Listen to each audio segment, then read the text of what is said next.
Update India TV, हर खबर सच्चाई की ओर। राळेगाव येथे वीर बाबूराव शेडमाके जयंतीनिमित्त पूर्णाकृती पुतळ्याचे अनावरण, भव्य रॅली, व्याख्यान व आदिवासी सांस्कृतिक कार्यक्रम संपन्न। येथे दिनांक 12 मार्च रोजी वीर बाबूराव शेडमाके यांच्या जयंतीनिमित्त विविध कार्यक्रमांचे आयोजन करून जयंती उत्साहात साजरी करण्यात आली। यावेळी वीर बाबूराव शेडमाके विश्रामगृहाजवळ त्यांच्या पूर्णाकृती पुतळ्याचे अनावरण करण्यात आले।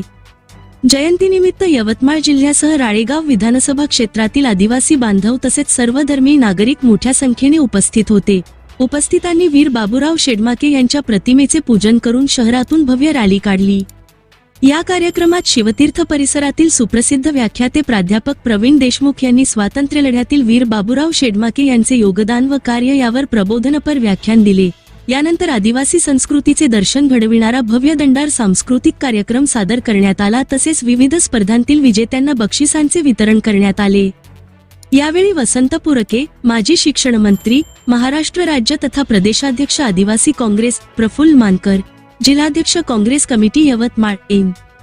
झेड कुमरे, विठ्ठलराव मरापे, केशव तिरानिक, उत्तमराम गेडाम, प्रज्ञाताई पुरके, अरविंद वाढोणकर, जिल्हाध्यक्ष ओबीसी सेल, माधुरी मडावी, रवींद्र शेरास, नगराध्यक्ष नगरपंचायत राळेगाव अँड सीमाताई तेलंगे अँड अनिल किन्हाके, शोभाताई पारधी, शंकरराव कोयताडे, नानाजी कोवे, महादेव मेश्राम, मधुकर पावले, अंकुश मुनेश्वर, राजेंद्र तेलंगे, प्रकाश पोपट, सुधीर जवादे यांच्यासह इतर महिला, पुरुष, आदिवासी बांधव व सर्वधर्मीय महिला पुरुष मोठ्या संख्येने उपस्थित होते। उपसंपादक रवींद्र राऊत सह खुशाल वानखेडे।